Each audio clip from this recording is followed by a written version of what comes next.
Oh, it is about something that he said the last time he was here in Bruce at the he he stunned us all when he said that, oh, uh, a year from now we would meet perhaps in the new building, and he would move the businesses in the area so that people could move Bruce or in the area and have work.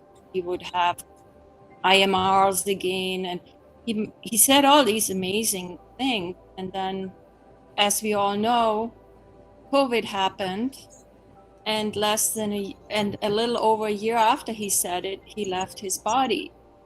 So I think some of us have been wondering why he said what he said, and should he not have known what would happen in the next year, or how can it even be explained, or can it even be made understandable for our little mind? I don't know. If Ishwarji would continue in his human form, by now the Dera will be built already. But because at that time, then he decided to go, right? Because he helped the world. Because at that time, the world and all of his disciples or so-called his friends go to very difficult time. So he decided that the best time that he can go and help all of us. For me, Ishwaji never go anywhere because I feel that he's with me more so. And I feel that, he create a Dera in a purpose for all of us to do spiritual service or spiritual seva. And I believe that this Dera can happen if people who involve truly embrace their life and live their life in service, in selfless service. Okay? The Dera is for the people who make that happen. It's not for the master to make that happen. So I truly believe that it's a test for all of us why the Dera project get postponed. Okay? For me, if I'm there, live in Bruce right now, I will try my best, to live my life in selfless service. So I can, start from me, you know, like a spark of light that I can be there and be the force of this project. Because is a spiritual gathering place. We're not there going to do have any, to go there to gain anything, right? We go there to lose. Why? In the spiritual place, we go there to lose our ego. But if within the project, people still don't understand how to live their life in selfless service, so that spiritual project will be very difficult to drive forward or to be success. So, and right now, right, I feel because of the world situation after the pandemic, I feel to do a big gathering is now quite risky. So therefore, the main Dera right now is here, is in the internet. So we can safely have gathering without any risk. Okay? So before Ishwar Puriji passed away, he also opened the platform for us because he said to all of us that darshan can also get online. You can get spiritual blessing direct from master online. So that's one of the blessing that he left behind for all of us too. So how do you know if about surrender? How do you really know if you live in God's will or Master's will? Is it just something you feel, or are there any markers or anything that you the mind has a tendency to always question and say, oh, is this really Master's will? Is it really what he wants me to do? Or are these my own desires? How do you know? Okay. Okay, so, right, it's very difficult actually, to surrendering to the will of the Lord or to Master will. In practice, it's almost impossible. And if you already at the surrendering state, you won't actually know. Okay, but in all of us, we have the ego. The ego is also good because in one occasion I asked Ishwarji about the ego, how to get rid of the ego permanently. And he said to me, it's actually impossible to get rid of the ego because he said to me, if you would get rid of your ego, you don't even want to get up from your bed to do anything at all.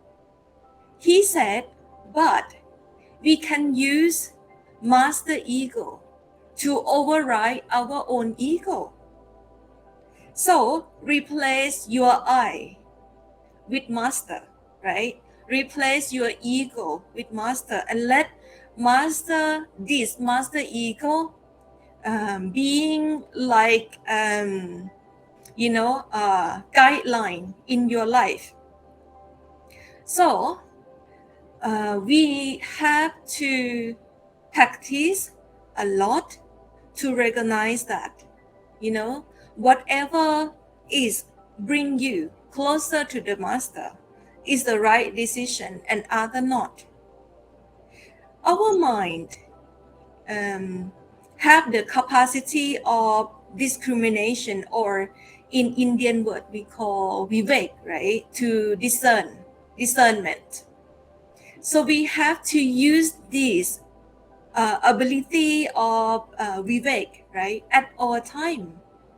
Just like when we wake up every day, we have to exercise choices. We always have to make choice. Either you do this or you not do it, right? Either you become a good example, a good human being, or not. So any decision bring outcome. Any action you take bring consequences. And make sure that consequences you forward to your master. If you truly recognize that, Master, you are the doer of everything. I am nothing. I use your brain to decide for me. I use your will to override my own will. So this is the way to go. How we know? If we using the right decision, we are making the right decision or not? Well, in the beginning, I say to all of you that you have community of perfect living friends. The friend that have some wisdom.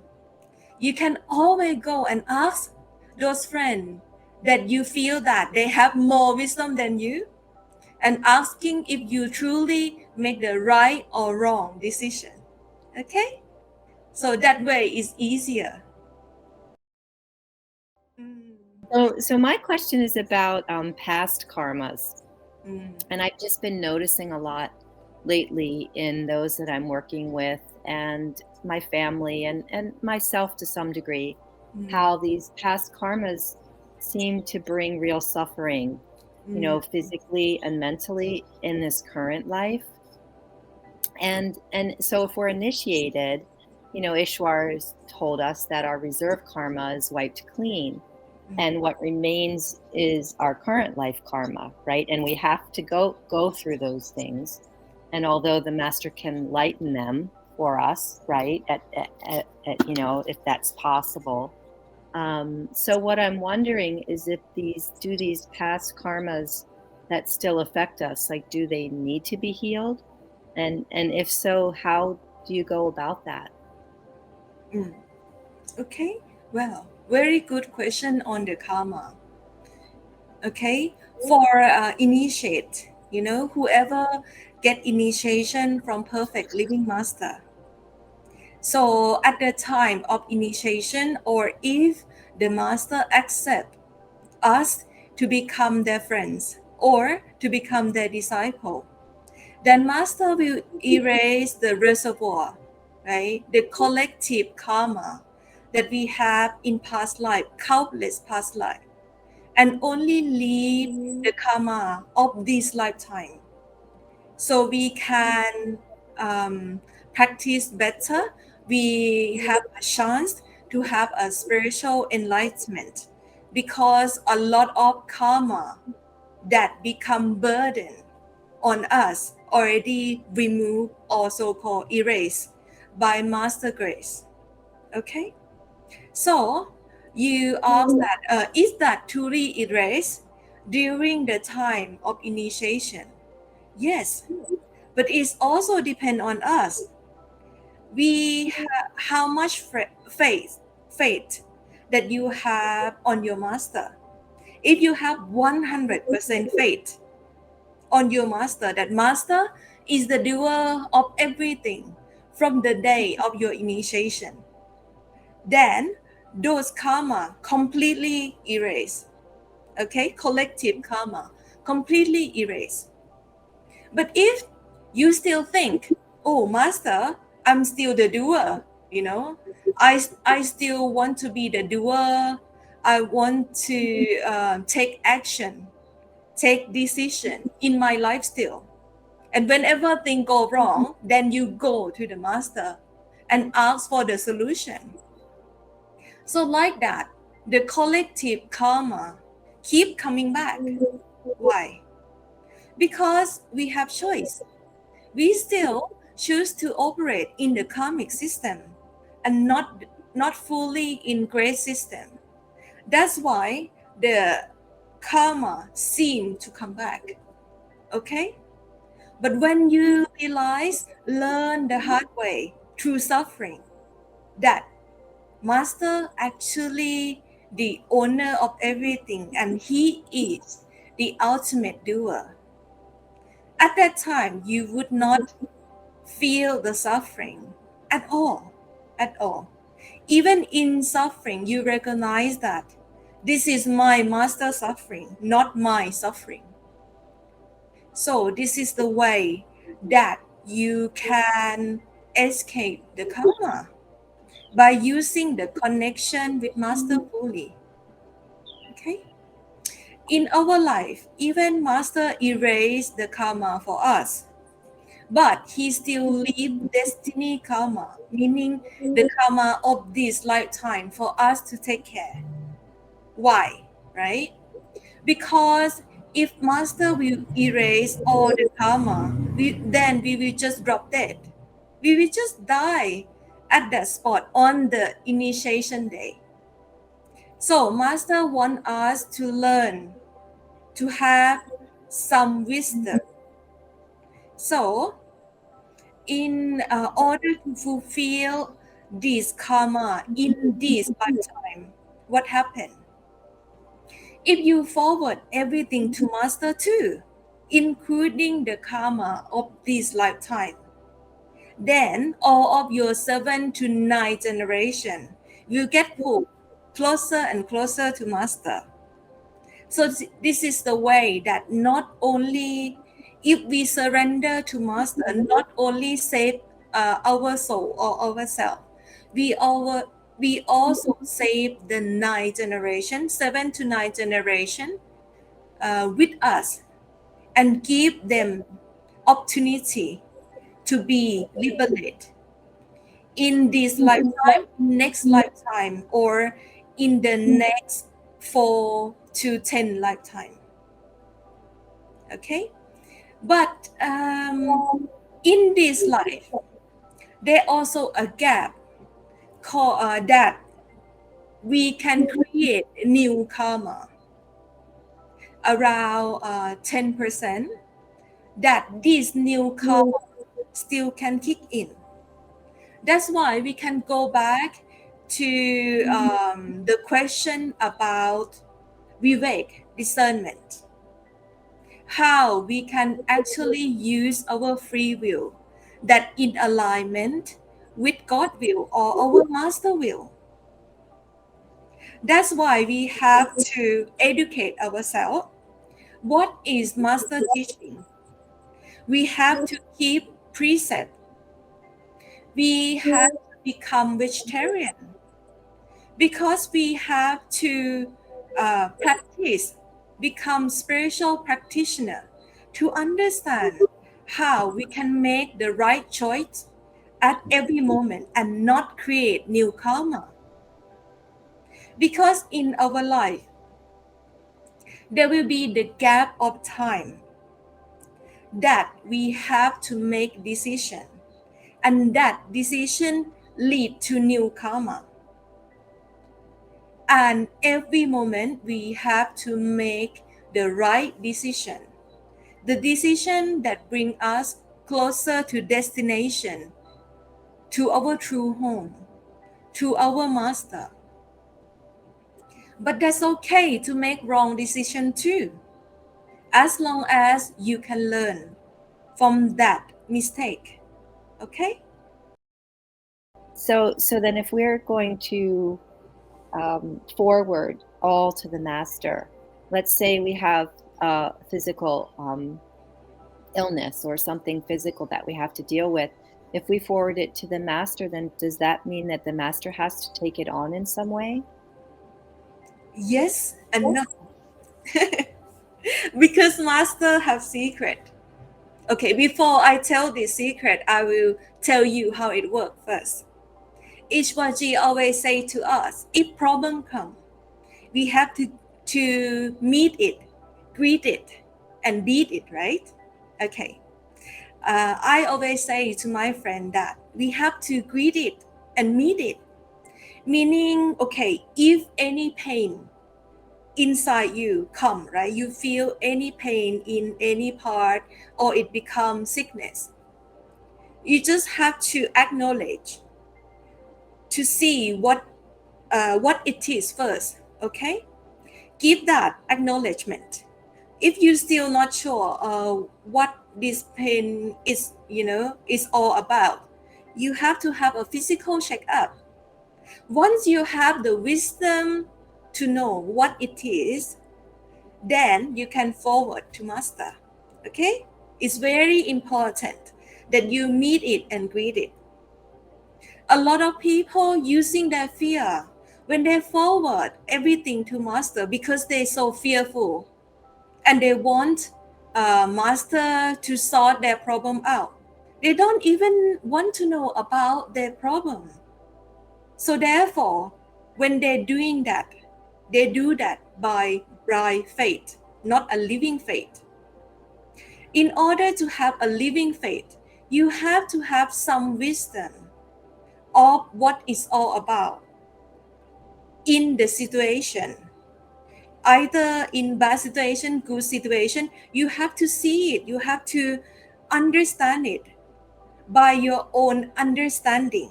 What is your problem? Once you recognize this problem, then you see it clearly, you forward to master. Master, of course, will take on your karma because every problem at all, right? This problem is part of karma, karmic baggage. So we forward this karmic burden or karmic baggage to master. So at first, it might look like master take on the karma. But because master constantly operate in grace system, master will burn it out very quickly, very quickly. So it might look like master suffering for you, but master never truly suffer for anything because master live completely in God's will. That's why, master take on a karmic body just for us, so that we have opportunity to come into connection with them, just for them to have opportunity to understand our own suffering, human suffering, so they can exercise mercy, so they can give us blessing and kindness, so they can become eyes and ears of God here in the physical form. Okay, let's say if, for example, you have to suffer, some of us, we meant to suffer for 10 years by some kind of sickness. And if you already happen to understand that, oh, this is my karma, but Master, I cannot deal with this. This karma is too much, it's too suffering. I cannot deal with it. I already understand why this happened to me, but please help me. Then you forward this 10 years of suffering to Master. You know what happened? Master maybe just suffer on this for 10 minutes and done, because they constantly connect with grace, connect with blessing from God. So for them, it's very easy to digest this. That's why in the past, Master considered as spiritual healers. Just like in some book or some scripture, they said that holy visitor can heal people from their sickness. It's true. Why? Because they constantly connect with God. Okay? And karma cannot get them, permanently. Yes, sometime. When they give out initiation, they have to take some burden of the karma and digest. But they do it very quickly. Okay? If you happen to become friend with such one, then you truly lucky. It's more than winning a lottery. This is a spiritual lottery. Okay?